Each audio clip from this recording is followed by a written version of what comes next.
Palaka na kayang pumatay ng mahigit sa 10 katao? Naniniwala ba kayo? Yes guys, in this video is pag-uusapan natin ng isang klase ng palaka na sobrang makamandag at kayang makapatay ng mahigit sa 10 katao.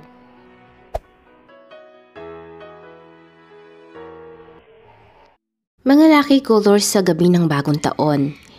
Alin sa mga ito ang gusto mong suotin? Sa video ito ay ibibigay natin ang mga listahan ng mga kulay sa bisperas ng bagong taon na dapat mong isuot. Pero ito ay depende sa uri ng enerhiya na nais mong maakit. Sa huling araw ng taon na papalapit sa isang nakakahilong bilis, ang mga inaasahan at layunin na nais nating maabot ay mababago. Bilang isang bagong oras at sandali upang matupad ang lahat ng mga layunin na itinakda natin sa ating mga nakaraang taon. Lahat naman tayo ay nagnanais na magkaroon ng isang taon ng kaunlaran, pag-ibig, kalusugan, pagkakaibigan at kapayapaan. Pero hindi naman natin lahat magagawa ang mga ritual ng bagong taon na makakatulong sa atin na maakit ang mga magagandang energies. Pero ang pagsusuot ng isang tiyak na kulay na depende sa kung ano ang gusto mong maakit ay isang mahusay na paraan para simulan ang taon. Dahil ang bawat kulay ay may kakayahan na magdala at makaakit ng maraming enerhiya na siya namang makakatulong sa iyo para masakop ang isang pinakamalaking hangarin. Ito ay hindi lamang tungkol sa pagkuha ng pinakabagong mga koleksyon at paggawa ng mga ito ng napakaganda, ngunit dapat mo ring gamitin bilang mga regalo at accessories sa isang kapaki-pakinabang na paraan para sa iyo. Kaya naman, atin nang ibibigay ang 8 kulay sa gabi ng bagong taon. Number 1. Kulay green. Ang kulay na ito ay makatutulong sa iyo na maakit ang pag-asa, kalusugan, positivity, katatagan at higit sa lahat, good luck sa negosyo. Number 2. Red or pula. Ang kulay ng red ay kulay ng sensualidad at pagmamahal. Kung nais mong makahanap ng totoong pag-ibig, ito ang tamang kulay para sa iyo. Puti. Ang kulay puti ay kulay ng kapayapaan, balanse, kadalisayan at kalusugan. Ito ay isa sa maraming lakas na maaari mong isama sa iyong buhay gamit ng kulay na ito sa bisperas ng bagong taon. Yellow. Ang yellow ay isang kulay na ginamit upang maakit ang swerte sa pera na may malaking lakas ng enerhiya na magdadala naman ng kaligayahan sa iyo sa pang-araw-araw.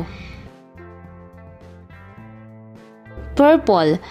Kung ang iyong layunin para sa susunod na taon ay magkaroon ng isang panloob ng papabagong anyo, ang kulay na ito ang tama para sa iyo dahil direktang konektado ito sa pang-unawa sa sarili mo at kaalaman sa sarili. Gold.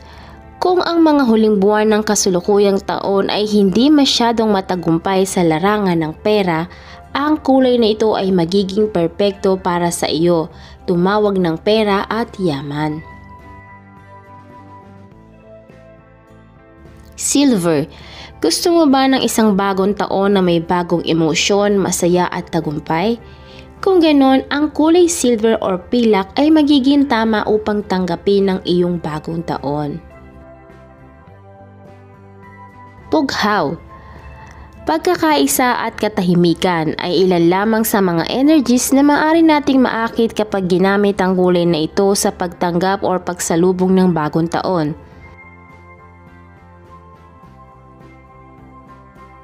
At ngayong nalaman na natin ang mga kulay sa gabi ng bagong taon, narito naman at ating ibabahagi ang mga feng shui colors para sa 2020 at kung paano sila gagamitin. Ayon kasi sa feng shui sa 2020, maaari kang pumili ng isang kulay bilang pangunahing kulay or kung gusto mo naman ay maaari siyang idagdag sa ilang mga detalye sa iba pang mga kulay. O kung gusto mo ay maaari mong gamitin ng lahat ng kulay. Subukan mong i-mix ang mga kulay sa isang paraan na magpaparamdam sa iyo ng tama para sa iyo. Mahalagang tukuyin ang iyong mga layunin at alamin kung paano maiimpluwensyahan ng mga kulay ang iyong mga paraan sa ninanais na resulta. Matapos mong malaman na maaari kang magpasya kung ano ang pinakamahalagang kulay para sa iyong buhay sa 2020. So ating simulan sa Feng Shui Colors number 1 na purple. Ang kulay na lila o purple ay ginamit ng royalty para sa millennia at hanggang ngayon ito ay simbolo ng karangyaan at kayamanan. Ang kulay na ito ay gumagana ng napakahusay sa mga lugar ng pagkamalikhain at karunungan at magiging perpekto kung ilalagay ito sa iyong desk at mga aklatan. Ang lila rin ay nagbibigay din ng isang touch ng biyaya at pagkababae. Number 2, yellow. Para sa taong 2020, ang isang uri ng dilaw na inirekomenda ay ang bright color. Yung bright yellow na kulay.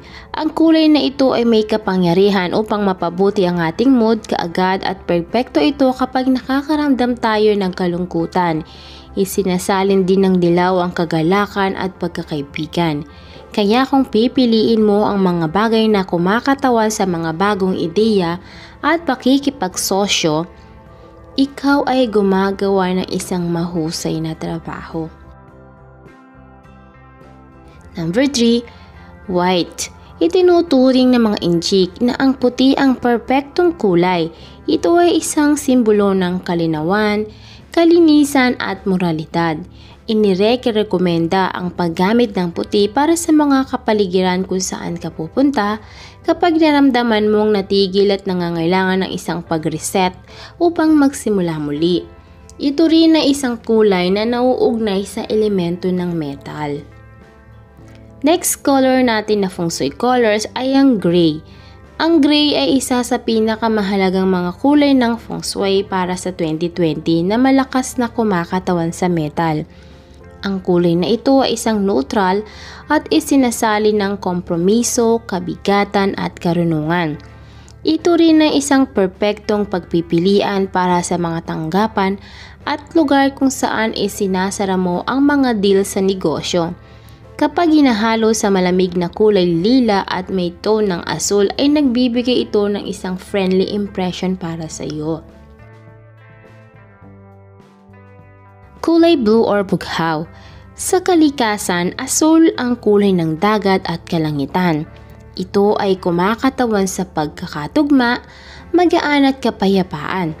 Ang asul ay isang friendly na kulay at kahit ano pa ang tono ng kulay na iyong pinili ay magiging maayos kapag nais mong makaramdam ng inspiration at katalinuhan. At ang ating last na Feng Shui colors para sa taong 2020 ay ang kulay green. Inuugnay ng injik ang birding kulay sa spring. Ito ay isa sa pinakamahalagang mga kulay ng Feng Shui para sa 2020. Since ang bagong taon ay nagsisimula bago ang Chinese Spring na mangyayari sa February, ang green ay may therapeutic effects at napakabuti kung gagamitin sa mga kapaligiran kung saan kailangan mong mag-relax at i-restore ang iyong kalusugan. So ayan lamang guys yung ating mga kulay sa gabi ng bagong taon at sa mga kulay or color Feng Shui sa taong 2020. Yung mga color Feng Shui na sa taong 2020, yun pwede mo siyang gamitin the whole year guys. Then iba yung mga kulay sa gabi ng New Year. So mamimili ka lamang dun sa 8 kulay sa gabi ng New Year kung ano yung gusto mong enerhiya na maakit, de yun ang suotin mo. So good luck guys. So, pero lagi nating tatandaan guys, ito ay mga reference lamang ha, pero nasa inyo pa rin yung tagumpay or yung swerte na hinahangad nyo.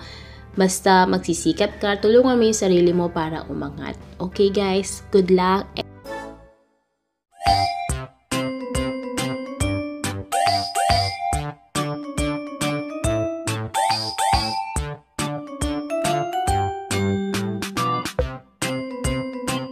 Dati ang aking buhay ay kulang sa sigla.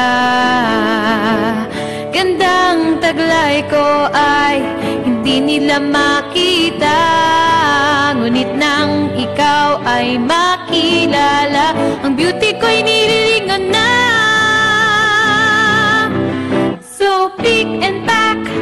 shop till you drop. Sa isa shop, gaganda ang buhay. Pick and pack, shop till you drop. Sa isa shop, mundo'y magiging makulay. So pick and pack, shop till you drop. Sa isa shop, gaganda ang buhay. Pick and pack, shop till you drop. Sa isa shop, mundo'y magiging makulay. Mundo'y magiging makulay.